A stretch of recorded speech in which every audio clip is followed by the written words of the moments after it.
Hi friends, please subscribe to Amravati Media and press the bell icon for more latest updates. Balineni U turn వైసీపీలోకి re entry. YCP మాజీ నేత మాజీ మంత్రి బాలినేని శ్రీనివాసులు రెడ్డి రాజకీయంగా పునరాలోచనలో పడినట్లు తెలిసింది. 2024లో జరిగిన శాసనసభ ఎన్నికలలో వైసీపీ ఓటమి పాలైన తరువాత బాలినేని శ్రీనివాసులు రెడ్డి వైసీపీకి రాజీనామా చేశారు. ఆయన అనూహ్యంగా జనసేన కండువా కప్పుకున్నారు. జనసేనలో చేరిన తరువాత తనకు ప్రాధాన్యత దక్కుతుందని బాలినేని భావించారు. కానీ పెద్దగా ప్రయారిటీ దక్కకపోవడంపై ఇటీవల ఆయన తన సన్నిహితులతో సమావేశమై భవిష్యత్ కార్యాచరణపై చర్చించినట్లు తెలిసింది.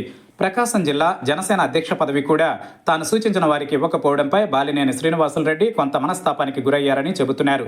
ఇటీవల వైసీపీకి చెందిన కార్పొరేటర్లను జనసేనలో చేర్చినప్పటికీ తనకు ఇవ్వాల్సిన ప్రాధాన్యత ఇవ్వడం లేదని ఆయన మనస్తాపానికి గురైనట్లు తెలిసింది. బాలినేని శ్రీనివాసులు రెడ్డి కాంగ్రెస్ తరువాత వైసీపీలో సుదీర్ఘకాలం పనిచేశారు.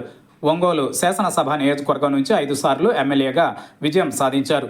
1999, 2004, 2009, 2012, 2019 ఎన్నికలలో ఆయన ఒంగోలు నియోజకవర్గం నుంచి గెలిచారు. అయితే టీడీపీ జనసేన కూటమి ఏర్పాటుతో 2014 ఎన్నికలలో దారుణ ఓటమి చవిచూశారు. కానీ ఈవీఎంలలో తేడా ఉందని ఆయన ఎన్నికల కమిషన్ను న్యాయస్థానాన్ని ఆశ్రయించారు. ఈ విషయంలో వైసీపీ పార్టీ నాయకత్వం తనకు అండగా నిలబడలేదన్న అసంతృప్తితో బాలినేని ఉన్నారు. మరొక వైపు మంత్రివర్గ విస్తరణలో తనను తొలగించడంపై కూడా బాలినేని శ్రీనివాసులు రెడ్డి అసహనం వ్యక్తం చేశారు. అప్పటి నుంచి అసంతృప్తితో ఉన్న ఆయనకు తన బంధువు వైవి సుబ్బారెడ్డి నుంచి కూడా ఇబ్బందులు ఎదురయ్యాయి.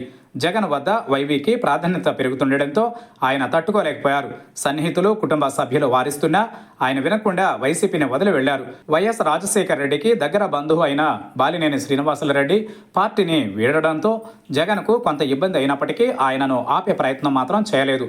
ఆ కోపం మీద జనసేనలో చేరారు. కానీ జనసేనలోనూ తన మాట చెల్లుబాటు కాకపోవడం, జిల్లాలోనూ ఒంగోలు నియోజకవర్గంలోనూ ఎవరూ తనను పట్టించుకోవడం లేదన్న బాధ బాలినేనిలో కనపడుతోంది.